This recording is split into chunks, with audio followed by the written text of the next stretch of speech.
त्याच्या आधी कोणते फॅक्टर शेतकऱ्यांनी विचार करावे, तेव्हाच ते वाण त्यांनी ठरवावं की हे वाण मला निवडायचं आहे, या कोणत्या गोष्टी असाव्या? म्हणजे एकदम अगदी 3-4 असे बुलेट पॉइंट्स आम्ही जर तुम्ही शेतकऱ्यांना सांगितले तर. पहा आपण जसं आपल्या महाराष्ट्राला जर बघितलं तर महाराष्ट्रामध्ये आपलं कॉटन जे शेतकरी घेतात तर त्याला आपण 3 मेजर भागांमध्ये डिवाइड करू शकतो. ठीक आहे. तर एक झाला आपला विदर्भ रिजन, ज्याच्यात आपले गोंदियापासून तर अकोला जिल्ह्यापर्यंत सगळे जिल्हे येतात. त्याच्यानंतर दुसरा म्हटलं आपण तर खानदेशचा भाग येईल, ज्यामध्ये जळगाव, धुळे, नंदुरबार, त्यानंतर नाशिकचा काही पार्ट येईल. बरोबर. त्यानंतर मराठवाड्यामध्ये जालना, परभणी, बीड, नांदेड हे आणि संभाजीनगर हे जिल्हे आले, समजा अहिल्यानगर. तर या प्रत्येक ठिकाणी आपण जर बघितलं तर जसं चव्हाण सरांनी सांगितलं की माती आणि याच्यानुसार तर प्रत्येक समजा आपण विदर्भाचा जर विचार केला तर विदर्भात आपल्याला माहिती आहे की पाण्याचं प्रमाण कमी आहे. बरोबर आहे. जास्तीत जास्त कापूसाची लागवड जी आहे हे कोरडवाहूवर होते.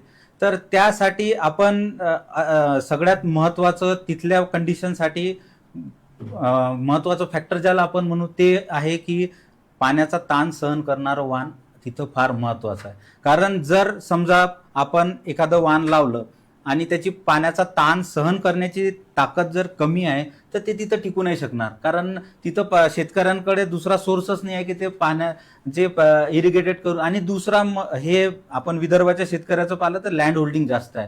कापसाची लागवड जी आहे हे 100 एकरापर्यंत 80 एकरापर्यंत लावणारे सुद्धा शेतकरी आहेत. 5 एकरापासून तर तुम्हाला 50, 60, 70 एकरापर्यंतचे सुद्धा शेतकरी तुम्हाला मिळू शकतात. तर अशा कंडिशनमध्ये तिथल्या शेतकऱ्यांनी जे आहे वाण असं निवडायला पाहिजे की ज्याचा पाण्याचे ताण सहन करण्याची क्षमता चांगली आहे, है ना. जर एखाद्या वेळेस अशी कंडिशन आली सुद्धा तर त्याच्यात ते तग धरून राहिलं पाहिजे. दुसरं महत्वाचं फक्त ताणच नाही पडत, तर आपण मागच्या 3 वर्षापासून पाहत आहे की जास्त पाऊस सुद्धा होत आहे. बरोबर आहे. तर जास्त पावसामुळे आपण जर कपाशी पिकाला पाहिलं, जर पाणी त्याच्यात साचून राहिलं तर जे आहे वॉटर लॉगिंग कंडिशन ज्याला म्हणतो आपण, त्याच्यामुळे मरचं प्रमाण याच्यावर येते, आपल्या मर रोग याच्यावर येतो. त्याला फिजिओलॉजिकल डिसऑर्डर आहे, ज्याला आपण पॅराविल्ट असं म्हणतो. तर त्याच्यापासूनही त्याच्यात तग धरण्याची क्षमता जी आहे हे असायला पाहिजे.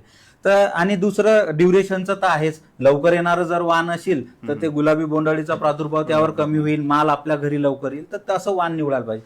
आपण जर याच्या थोडं पुढे आलो, खानदेशकडे आलो, तर खानदेशमध्ये आपण जर विचार केला तर खानदेशचा शेतकरी जो आहे हा 15 ते 20 मे नंतरच लागवड चालू करतो.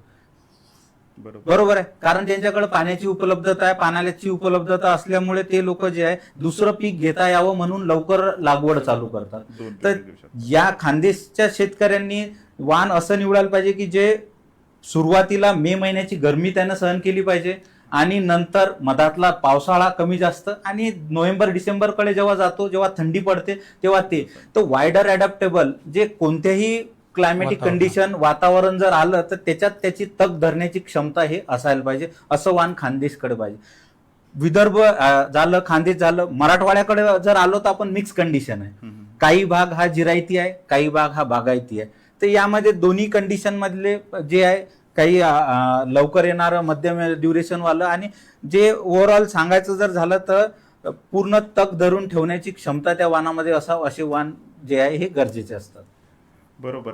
मला ना थोडं आपल्या चर्चेला एका दुसऱ्या वळणाकडे घेऊन जायचं आहे की दरवर्षी मान्सून झालं, आपण सोईंग झाली म्हणजे आपली पेरणी झाली की मला पेपरमध्ये बातम्या वाचायला मिळतात की बियाणं खराब निघाल्यामुळे शेतकऱ्यांचं नुकसान झालेलं आहे. त्याला आपण कदाचित व्हॅलिडिटी असलेलं किंवा नसलेलं किंवा गव्हर्नमेंटनी अप्रूव्ह केलेलं नसेल. तर यामध्ये आपण काय बघायला पाहिजे, म्हणजे योग्य बियाणं किंवा योग्य व्हेरायटी कुठली आहे, राईट किंवा लिगल व्हेरायटी कुठली आहे, हे कसं ओळखायचं? आणि एकदम सोप्या पद्धतीने याचा मी एकदम सोपा फॉर्म्युला सांगतो. ज्या बियाण्याची तुम्हाला रीतसर दुकानदाराकडून पावती मिळते किंवा बिल मिळतं ते झालं तुमचं गव्हर्नमेंटने अप्रूव्ह केलेलं बियाणं आणि लिगल बियाणं. कारण हे 5-6 वर्षाच्या टेस्टिंगमधून मग तुमच्यापर्यंत आलेलं असतं. आणि मार्केटमध्ये ज्या बियाण्याची दुकानदार तुम्हाला पावती देत नाही, फक्त बियाणंच देतो, ते बियाणं इलिगल समजलं जातं. कारण त्याची टेस्टिंग काय झालेली आहे तुम्हाला माहीत नाही. जर त्या बियाणं लावल्यानंतर तुमच्या शेतात जर काही प्रॉब्लेम आला तर तुम्ही त्याची कृषी अधिकाऱ्याकडे कंप्लेंट सुद्धा करू शकत नाही. त्यामुळे बियाणं निवडताना तेच बियाणं घ्या ज्याची तुम्हाला रीतसर पावती मिळते आणि ती पावती जपून ठेवा. आणि हा खूप महत्वाचा मुद्दा आहे असं मला असं वाटतं, कारण दरवर्षी अशा प्रकारच्या कंप्लेंट पेरणी बिघडली म्हणजे माझ्या बाबांकडून जे मला समजलं की पेरणी बिघडली की सर्व वर्षभराचं पीक बिघडलं, म्हणजे त्या पिकामधून काही होणार नाही. म्हणून आपण बियाणं विकत घेताना त्याची रीतसर पावती घ्यावी, ते जपून ठेवावी, जेणेकरून जर तुम्हाला असं झालं तर म्हणजे ज्याची पावती मिळेल त्याच्यामध्ये चान्सेस कमीच असेल, कारण सरांनी म्हटल्याप्रमाणे त्याच्यामध्ये 5 ते 6 वर्षाचा पूर्ण स्टडी, त्याचे रिपोर्टिंग, त्याचे व्हॅलिडेशन असं सबमिट झाल्यानंतर ते अप्रूव्ड होतं. ते एका दिवशी मागच्या वर्षी काढलेल्या सरकी आपल्याकडे येत नाहीये, ते फार अप्रूव्ड करू नये. कदाचित सर त्यांच्या चर्चेमध्ये डिटेल्ड आपल्याला ते देतील. पण मला पुढे चालून असं म्हणायचं की बरेचदा शेतकरी जे असतात म्हणजे सगळे शेतकरी मेहनत करतात, म्हणजे शेतकरी मेहनत करणारच आहे. मग तरी सुद्धा काही शेतकऱ्यांना कमी उत्पन्न होतं, काहींना जास्त होतं, काहींना कमी नफा मिळतो, काहींना जास्त नफा मिळतो. ते का बरं? त्याच्यामध्ये 4 गोष्टी येतात.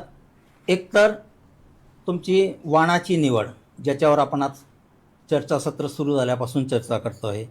त्यानंतर लागवडीचं अंतर आपल्या जमिनीच्या पोतीनुसार आणि आपल्याकडे पाण्याची जी अवेलेबिलिटी आहे किंवा नाही त्यानुसार आपण लागवडीचं अंतर ठरवलं पाहिजे. त्यानंतर खतांच्या मात्रा. आजकाल आपण पाहतो की युरियाचा वापर खूप जास्त झालेला आहे. कापूस पिकाला एवढं नत्र लागतही नाही. मग हे मिसमॅनेजमेंटमुळे त्याच्यानंतर गरज नसताना फवारणी, शेजारच्याने फवारणी मारली म्हणून मी पण मारली. त्यानंतर एकच शेतकरी जर 4 वाण लावत असेल तर तो एका वाणाला जर त्याला मावा तुडतुड्यांचा प्रादुर्भाव दिसला तर तो एकदा स्प्रे सुरू केला या बांधापासून की पूर्ण याला मारतो. त्याच्यामुळे त्याची कॉस्ट ऑफ कल्टिवेशन वाढते. त्याच्यानंतर आपण जे ऑपरेशन्स करतो ते आपल्या सोयीनुसार करतो, जे की पिकाच्या सोयीनुसार झालं पाहिजे. या 4 गोष्टींमुळे कापसाच्या उत्पादनावर परिणाम होतो. तर म्हणजे ते फार इम्पॉर्टंट आहे की आपण कुठले म्हणजे तो निर्णय कसा घेतोय वगैरे. एक्झॅक्टली. मी सुरुवातीलाच म्हटल्याप्रमाणे ना मी फार सेल्फिश आहो थोडा, आणि मी म्हटलं मी माझ्या बाबांसाठी करतोय. सो मी विदर्भातला आहो, माझे बाबा विदर्भात शेती करतात. वर्धा जिल्ह्यामध्ये आमचं गाव आहे, तिकडे शेती आहे. तिकडे पाऊस थोडासा उशिरा येतो, जवळपास मला असं वाटतं 15 जून वगैरे. आणि तिकडची क्लायमेटिक कंडिशन काय, मला फक्त एका वाक्यात बाबांसाठी उत्तर पाहिजे आहे की त्यांनी कोणतं वाण वापरावं. एका वाक्यात तुम्ही आम्हाला वाणाचं नाव सांगून टाका, म्हणजे मी घरी जाऊन बाबांना सांगू शकेल की हे वाण घ्या.